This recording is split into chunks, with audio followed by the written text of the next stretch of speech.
Hi, and welcome to the latest edition of Building Brand Gravity. I'm Steve Halsey, Principal and Chief Growth Officer of GNS, and your host of Building Brand Gravity. With me today are two renowned communications experts. I want to first welcome back to the show Rob Jekielek, Managing Director of the Harris Poll. Rob is a world-renowned expert on reputation, brand, and insights, and he's a leader at the iconic Harris Poll. Rob, welcome back to the show. Thanks for having me, Steve. Glad to be here. We're also joined by Eliot Mizrachi. He's VP of Strategy and Content for Page. In that role, Eliot works with the world's top CCOs, agency executives, academics, and other leaders supporting the C-suite. He's actively gleaning their insights, and he's using that to create compelling thought leadership content that helps today's chief communication officers navigate an ever more complex world. Eliot, welcome to Building Brand Gravity. Thank you, Steve.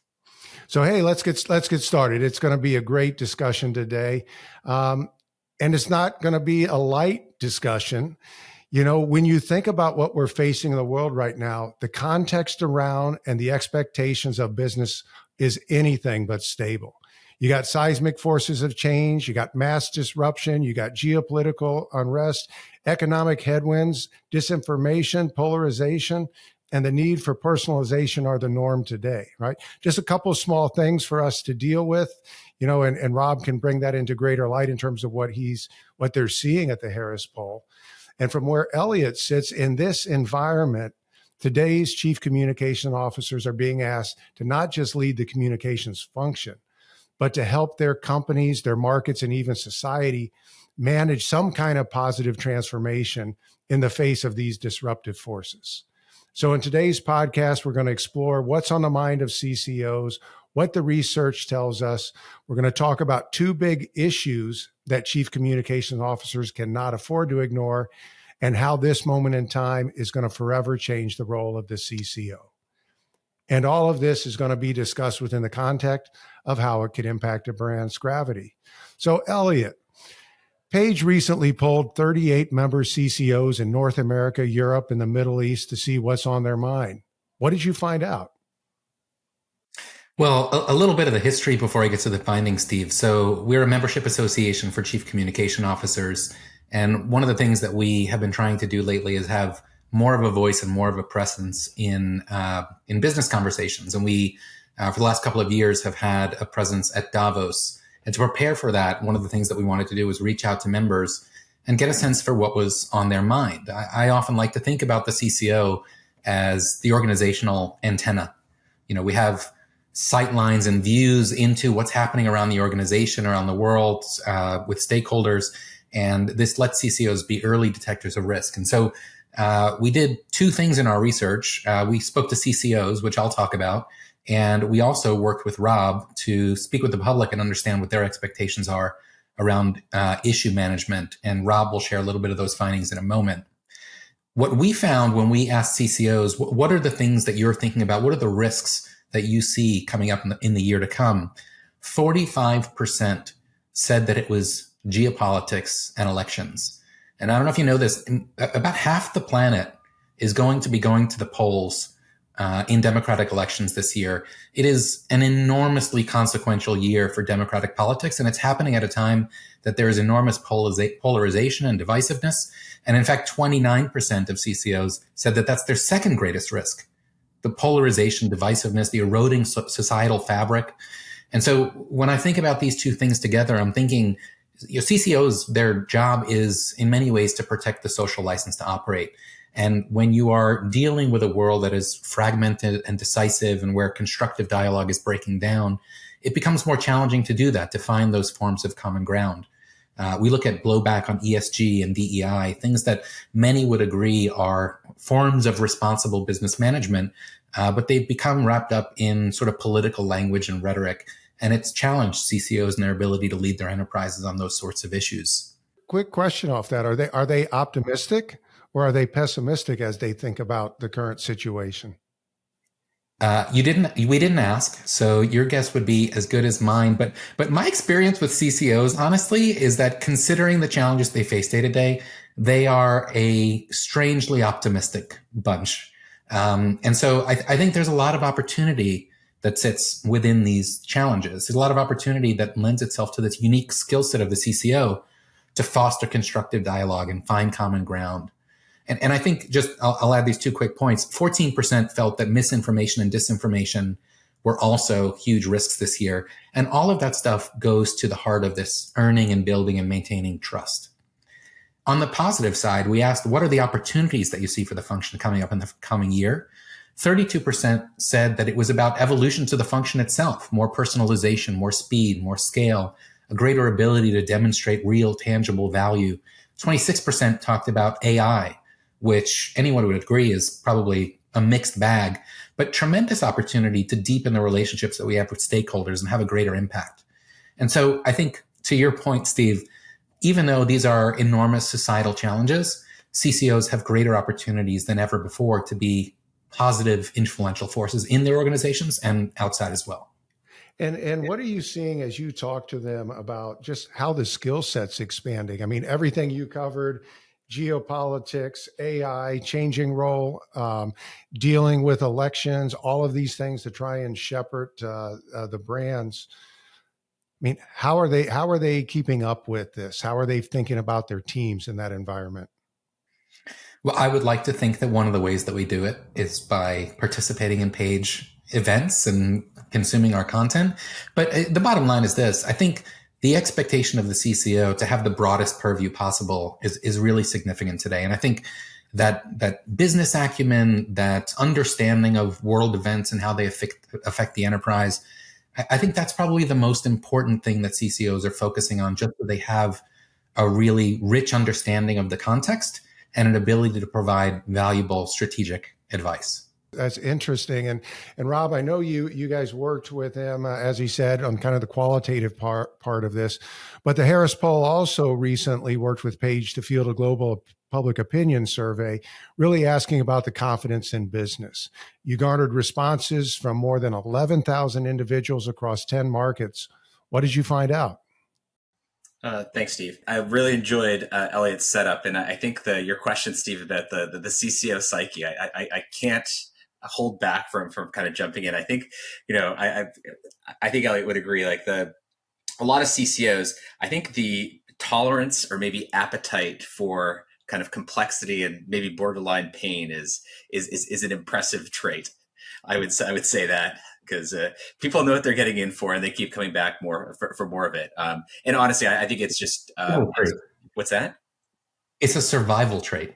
Oh, yeah, but it's not just survival, right? I mean, I think a lot of people, there's a lot of people that I have the opportunity to deal with that are in senior communications roles. I mean, they could be doing a lot of different things across the business, right? And in many cases, they've opted in and really selected to be running communications. So again, I think it's a very certain persona that does it. And really kind of such an invaluable skill to the points that both of you were making, and really what a lot of the research that I'll talk about indicates. It's, being that antenna and being that guidepost for how things are changing is it's just so mission critical, because companies today have larger blind spots and more quickly emerging blind spots than they've ever had before. So the research that we did with Page, and again, I will give Eliot kudos here. He was certainly kind of the instigator and brainchild behind getting this. He prompted us along to really kind of sprint towards the end of last year. And it was really a brain trust of Eliot, the Page team, and as well as a number of Page members that contributed to the survey. So it covers 10 global markets, kind of across the board from North America to Latin America to across Europe and Asia. A little lighter this round on the Middle East and Africa, but we'll address that in a future wave. But I think a really interesting set of insights when you're talking to over 11,000 members of the global public, right? And really starting to get your head around, what are the issues that matter most? And the two core questions that we focused in are first, what are the issues that the public expects business to make an impact on, which are most important? And the second one is around how confident are they that business actually can deliver positive value, right? So and it plays very, very well with some of the thematics that Eliot alluded to. First, I'll start with some of just maybe a couple kind of core insights around key issues, but the politicization and polarization is such an apparent trend in the research. I'll talk maybe a little bit about the U.S., where it's maybe the point and the gap is particularly wide, but it's very noteworthy that you're seeing these gaps across the board, right? So as you're tracking some of these elections, whether they're more at the national level or more at the regional level or more at the municipal level, like there's countries like the UK where you've had certainly some what people would say some startling results in terms of people who are now in parliament, right? I think you've had some similar trends across a number of European markets. But back to the overall data, right? So as you're looking at this whole idea of confidence and importance of issues, first and foremost, the issues that we picked are highly salient to the public. And again, I put a lot of this back to the brain trust that helped support.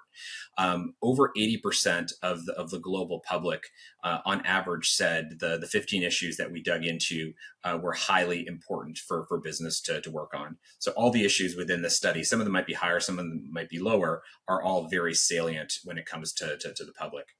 The current reality is that the gap between kind of importance, which call that around 80 as the global average, versus confidence is pretty substantial. It's about 26 points. You're at 54, 55 in terms of looking at the level of confidence. So many issues of high importance, confidence substantially lower. So reinforcing this whole idea of a confidence gap. And Rob, just to reinforce for our listeners, importance is what the audience viewed of the ranking of the issue, and confidence was their confidence in how business would address that. Yeah, I mean it's pretty literally, it's when you look at each one of these issues, such as economic stability and growth, or income inequality, or gender equality, or polarization in society, to what degree would you say it's important for business to make a positive impact on it? And then secondarily, how confident are you that business can make a positive impact on it? Okay, so very business centric, not just personally are these issues in the world important to you, but we very much brought that direct business lens on it, right? Is this something that you feel business should be addressing, and do you believe that business can address it or not? Great, thank you. Cool. So globally, what's noteworthy is that there are two issues that really stood out as kind of the bedrocks for engagement. And the reason I say that is that both these issues stood out as being both the two most important, as well as amongst the highest on confidence, right? Those two issues are economic stability and growth, right? So the degree to which you can have a positive impact on the economy and enable growth. And the second one is job creation and workforce skills development. Right. So very much around the workforce, accelerating job creation, but also really looking at your workforce and the degree to which you can improve its skills looking forward. Both of those were very close to 90% of the public saying very important in terms of the global public across those 10 markets. And there you had the confidence numbers in the low to mid 60s, right? So substantially higher than the average, and really kind of two standout items. So those are, and what's particularly noteworthy is those two issues across every market and across every key kind of demographic cut very consistently stay as the bedrock, if you will. Well, that's fascinating, giving all the changes within geographies, and Eliot was talking about all of the elections and the polarization of liberal, conservative, young, old, urban, rural. Those are definitely interesting findings that I want to come back to. And Eliot, I want to turn to you for a little bit. I mean, Rob is sitting there saying, hey, universally around the globe, there's these two issues. Actually, there's 15 issues that ranked pretty high, but there were two that were up near 90%, the economic stability and growth, job creation, and workforce skills. So two-part questions for you. And then as we get later in the podcast, we'll come back here. First, given everything Rob just covered in terms of the findings from the CCOs you talk to, how do they reconcile it all? And second, with so much of the day-to-day focus in the news, at least here in the US and a lot of Western Europe, on what divides us, how can CCOs help their companies and their key publics get aligned around their brand's core values and business outcomes in this environment? Yeah, Steve, on your first question, how do they do it? It is not easy. One of the things that we've been tracking really closely since the beginning of 2020. As COVID came about, we started getting members together to talk about what they were going through and share knowledge with each other. And it just seems like the expectations and the issues that they're dealing with and trying to manage have grown beyond their budgets and teams. And so they're spread really thin. Their remits are expanding. We find CCOs whose responsibilities have come to include brand and marketing, ESG, sustainability, in some cases, human resources, culture. And so what we see is a real evolution of the nature of the function. And to be honest, Steve, I think like, any growing pains, it's been challenging for CCOs to keep up with all of these issues. But what I will say, just on the kind of divisiveness, one of the things that Paige has said for many, many years is when you think about the basis of the CCO's role, it is rooted in this idea of corporate character, that every organization has character, a set of values and beliefs, a unique and differentiated identity that govern everything that it is and does and says. And the CCO's role is to define what that character is and to help align the organization around it. And sometimes that's an ongoing process of refinement when there's a really strong sense of what that is. In other cases, that could mean that there's an existential reality around the company that requires what our friend John Awada at Yale recently described as refounding moments where you need to step back and say, this company needs to be something entirely different. And so building a shared belief around what is happening around the company and what needs to happen in order to move it forward is really essential. We did an executive education program with Yale based on their approach to stakeholder capitalism and Paige's research on the topic. And one of the things that we talked about was assessing materiality. Companies, even though there might be an expectation from some stakeholders to engage on a whole host of issues, as Rob's research shows us, some of those issues are more material than others. Things like economic growth and job skills, these are things that people expect of companies more than some other issues.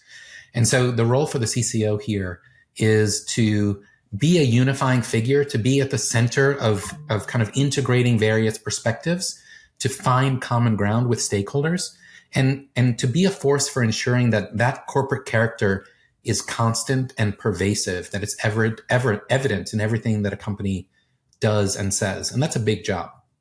Yeah, that certainly is a big job. And Rob, I want to get to you in a second about the impact of AI and some unique things you had there, but kind of reacting to what Eliot said there as he was talking about the challenge of the CCO. I thought this was really interesting in your research because Eliot was talking about those acronym ESG, DE&I. And what I thought was interesting, and you may have like a broader perspective on this outside of this study, but what was interesting was you hear that and you see that, and it's like reflected in a lot of the financial news. Yeah, Alan Murray's thing is he's really struggling with that, back and forth. But then when I look at the actual survey you have and the way you ask questions, when you break them out of the acronym, how important is racial minority equity or equality? That's at like 78%. Income inequality, like 81%. You're seeing a lot of these things, gender equality at like 77%. What was interesting to me is when you break them out of the acronym, how high they actually score in importance, but then there's a mix on confidence. And I just wasn't sure if you had any perspective on people's viewpoint. Once you break it out of the acronym, it seems like they generally support, these big concepts that business is basically challenged to manage. Yeah, I think you're very squarely getting to one of the biggest risks kind of across the board. I'd say, especially if you're sitting in a U.S. boardroom right now, one of the biggest risks, reputational risks, which again I think right now are higher on the board agenda than they've ever been, is very much around this kind of polarization and politicization of issues. One of the things that's become very apparent is if you have a term and one of your terms is like three different things. That are very kind of none of which really indicate any sort of a benefit, but are just kind of functional descriptions. The level of jargon is substantial, and the ability for people to turn that term into whatever they want it to be is quite high, right? And in contrast to that, to the point you're getting at, Steve, and I think you can get even more detailed, is as you look at a lot of the underlying elements, if you ask, the public or other stakeholders, right, is it important for companies to have a positive impact on the environment or not a negative impact on the environment to improve the communities where they work and operate and their employees live, to have very strong governance practices? You have overwhelming yeses, right?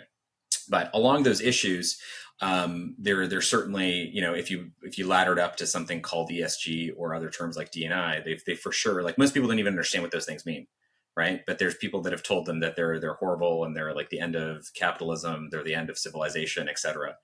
But so you turn it from kind of a concrete conversation on what we're doing to showcase progress to kind of very much a philosophical, jargony, highly heated, emotional debate, right? So yes, the specifics matter when you look within the research, even on those issues, right? I think it's particularly noteworthy. We look at the data split a lot of the different ways, like for example, by age, by political leaning, by urbanicity, like urban rural. You do see some pretty substantial differences, right? So, but in terms of importance, you have a lot more consistency. The confidence numbers do differ substantially if you're looking at, for example, globally liberal versus more conservative. In the U.S., very specifically, Democrat versus Republican. But also to the point you're getting at, Steve, none of those numbers, they didn't drop to like 20% importance or something, right? So I think one of the biggest takeaways, one of the big privileges of working with Page, and especially on this project, is we've had a chance to talk with a lot of Page members in different countries on this, right? And one of the main takeaways is not, like we should just stay silent on everything except those two issues. That's not the case, right? It's more so saying we need to start with those two issues. If we don't reinforce our credibility and our competence on those things and jump over to other issues, then people might question where our priorities are and like, are we actually good at the foundation of what we do or not, right? Versus if we're able to move off those very quickly and ideally showcase through our business, through our hiring, how we're actually improving a lot of these issues and being very specific about that progress, there's a huge opportunity, right?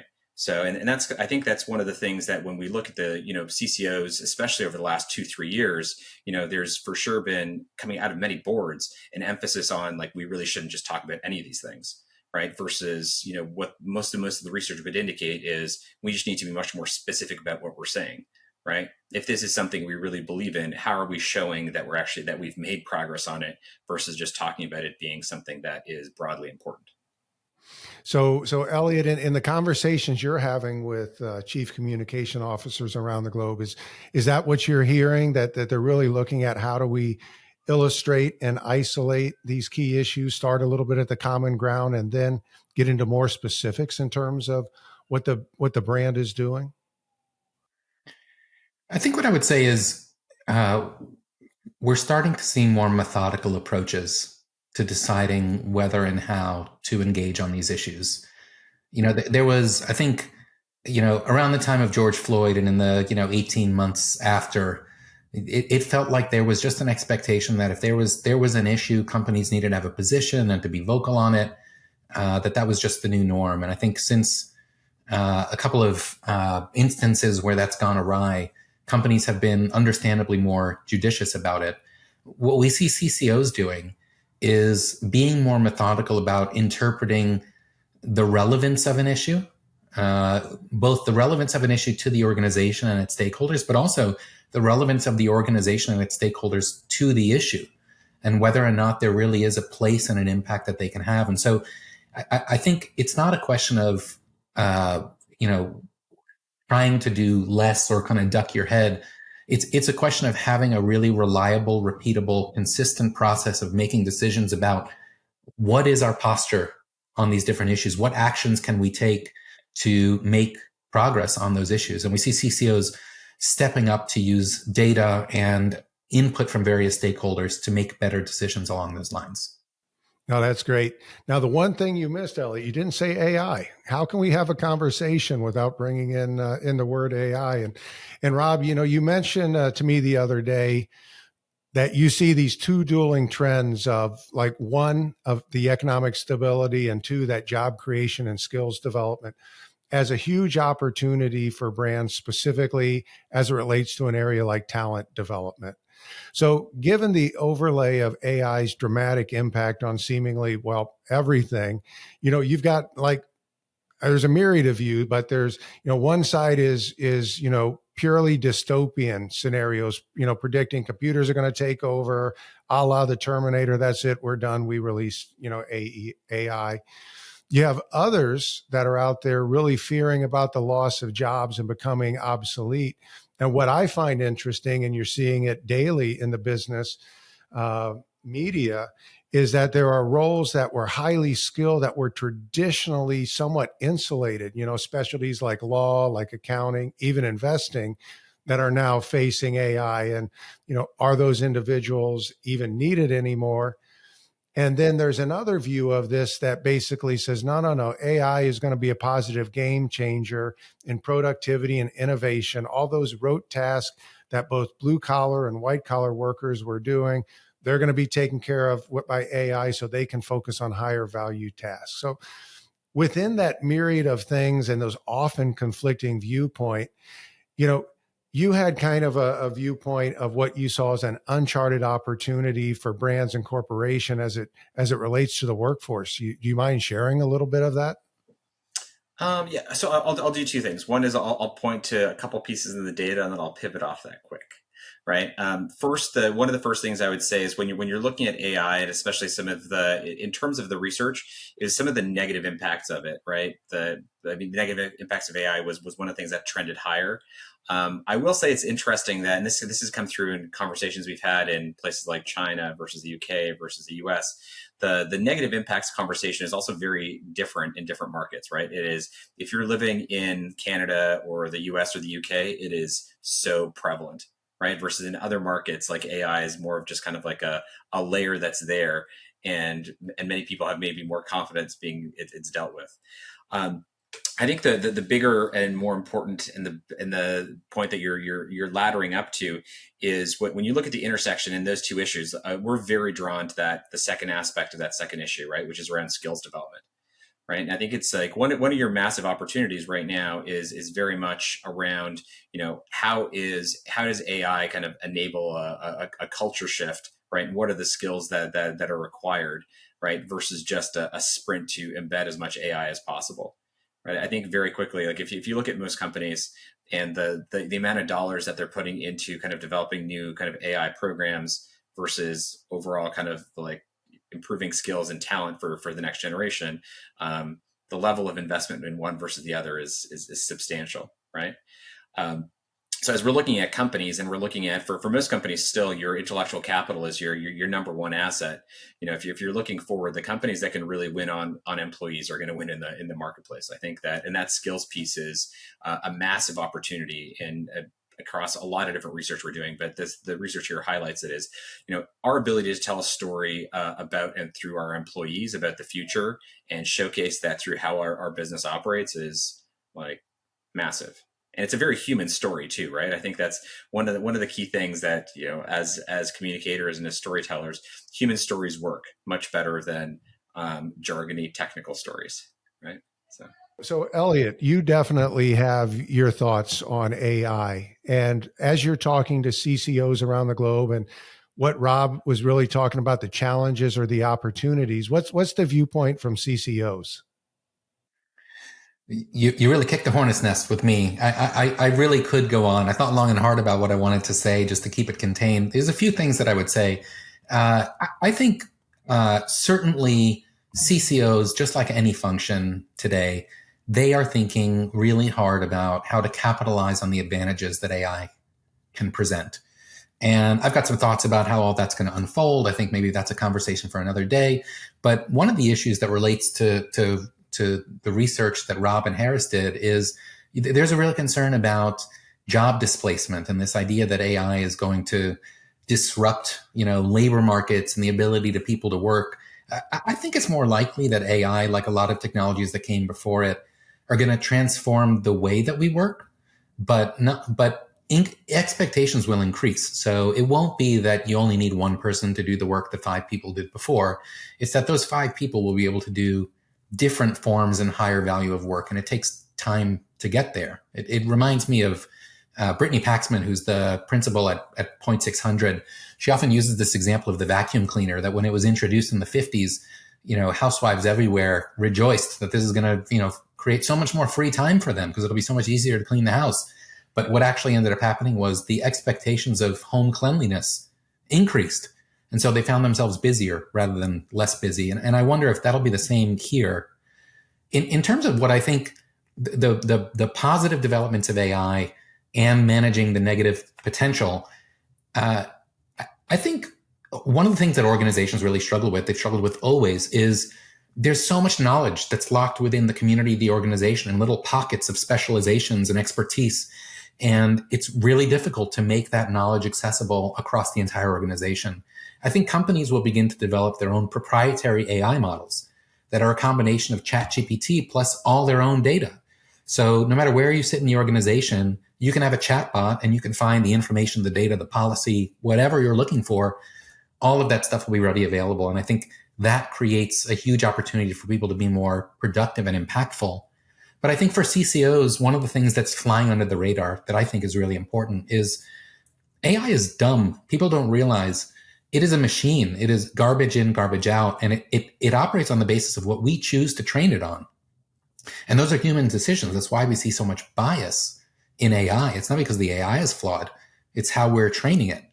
And so, there's this thought experiment around the paperclip that if you told AI, maximize the production of paperclips, it would kill us all because it knows nothing else than maximize the production of paperclips. What I think CCOs need to do is think about this reality that you need to have a moral and ethical and a responsible adoption of AI, one that minimizes its potential for harm and maximizes its opportunity to create value. And I think a lot of that is going to come down to CCOs who have the reputation and brand safety as part of their remit. Nobody wants to be the company that's caught in some, major kerfluffle because they didn't think through the implications of AI. And so I think this is the beginning of a really long transition period where a lot of these issues will reveal themselves, and CCOs are going to help their organizations navigate through them. Well, and I think part of the challenge of that with CCOs is to remain innately human, right? There's certain aspects of really the communications function or the expanding remit where it sits, that understanding of context, that understanding of emotion, that understanding of timing, are very difficult to be done by the machine. So it's going to be interesting to see how those are done in tandem. I mean, it's just also to the whole point that Eliot made at the beginning, right? Scarce resources. Like, although there's these bigger things around organizational change, if comms teams don't get on technology and AI fast, it's a huge miss, right? I mean, there's just so many like basic enablers that it provides right now. Because to the point I think you're making there at the end is human context and insights are still very human things, right? Like we do a lot of insights work, we use tons of AI now to accelerate processes, but you never have AI giving you the insight at the end of the chain, right? It's always a set of humans and interpretation and context and the humans they're delivering to. So, well, and what I think's interesting about that point, Rob, is I feel like the human context is constantly evolving, and individually, at a family level, at a community, at a national level. Things are not static. And some of, the research I've seen you present that 10 years ago, certain attitudes and viewpoints you would have assumed would be the U.S. context, Republican nature in terms of confidence and view on corporations are now more of a Democratic viewpoint, and things that 10 years ago was a Democratic viewpoint could be a Republican viewpoint. So, that's also important as you think about what you were talking about of those human insights, the context and emotions. We're not a static species as much as some folks might think we are. Yep, exactly. No, very clear. It's 180 degrees on kind of how different political branches in the U.S. think about business. 100%. So, have either of you heard of the turkey problem? Do you know what that is? No. It's maybe a little too American. But the turkey problem is the idea that if you're a turkey, you wake up every day, you get fed, you stand in the sun. Every day is wonderful. You got nothing to worry about until one day in November. That day is very different for you. And you didn't see it coming because your experience up to that point had been the same every day. And I think that this goes to the point about the human element, that the systems, if they're trained on all the data in the world, everything that's been written up till today, they know what's known and they can maybe extrapolate and interpret, and that's really powerful. But I think humans' ability to be more creative about the possibilities is always going to be an essential supplement to what the technology can do to supplement it. So, the turkey problem is something that's always going to be the case. And I think CCOs as leaders, as antennas, we've got that broad purview and an opportunity to help the organization see more broadly than maybe historical data can show us. As you both kind of talked about that, I guess it really struck me.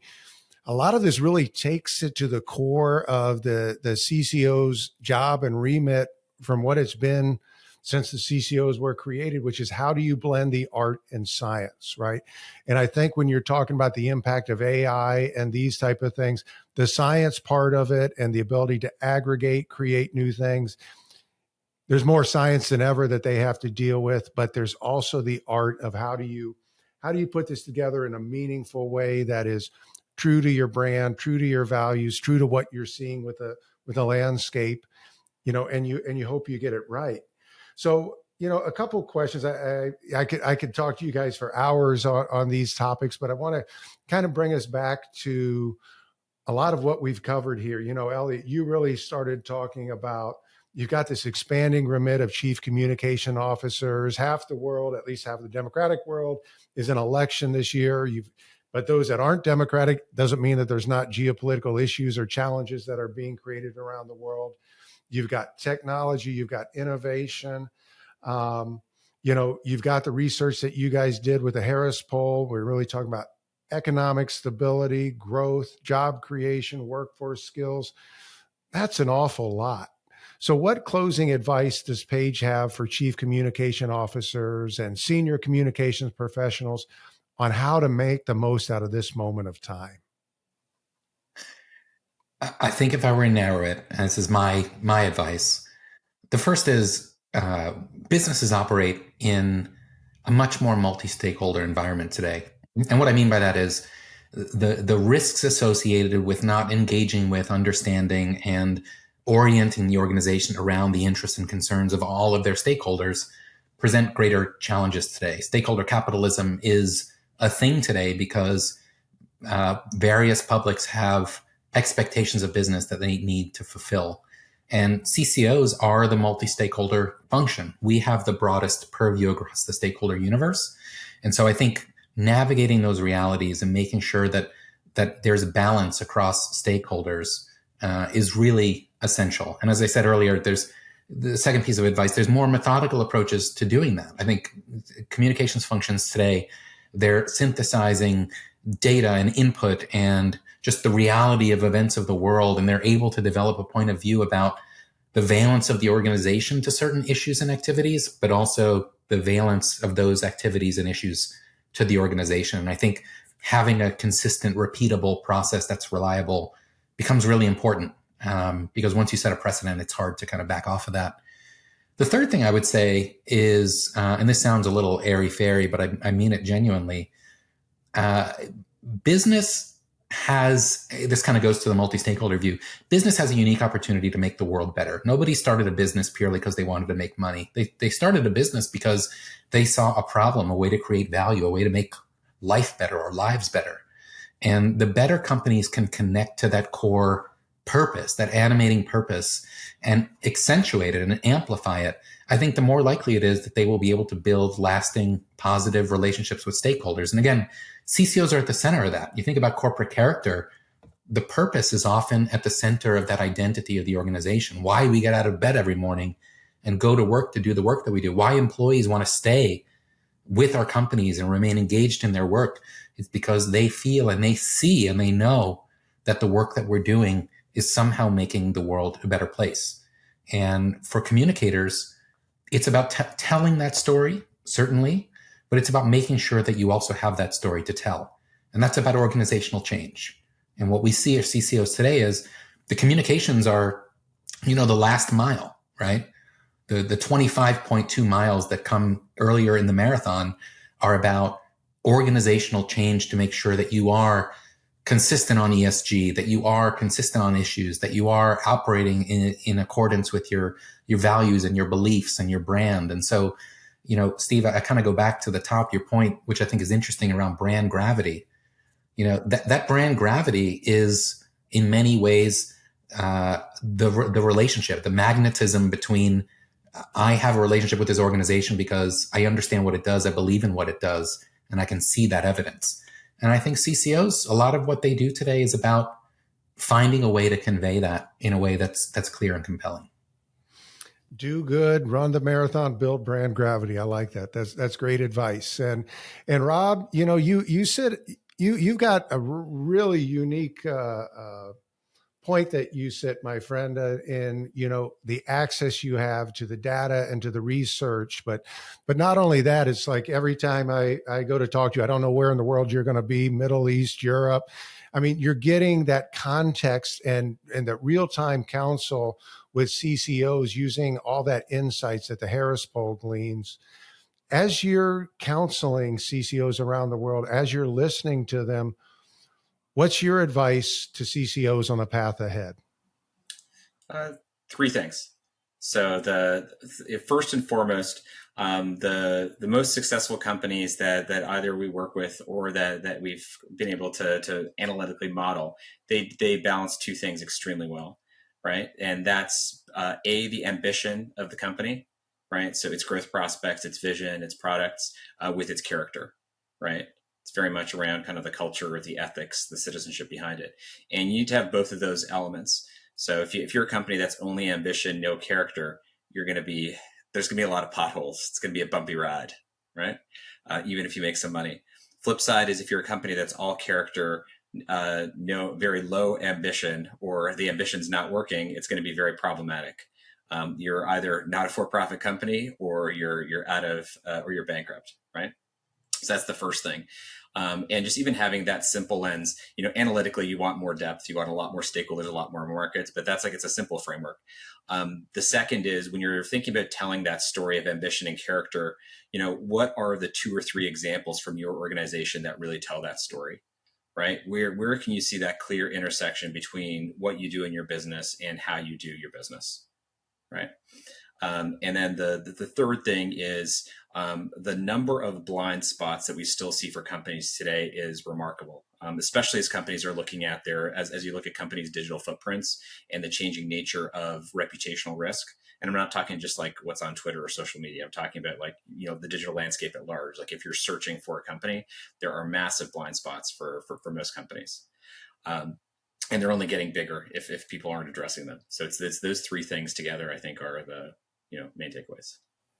That's really, really sound advice, and what a fascinating discussion. So I want to thank Rob Jekielek of the Harris Poll, Eliot Mizrachi of Page for today's fascinating discussion. And I also want to point out the research that we're talking about is available on page.org. And hopefully we gave you plenty of insights today that will help you create positive brand gravity for your own brands and the brands you serve.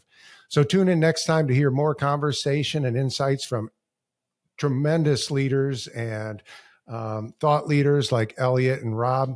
I'm Steve Halsey. Thank you for joining us on this episode of Building Brand Gravity.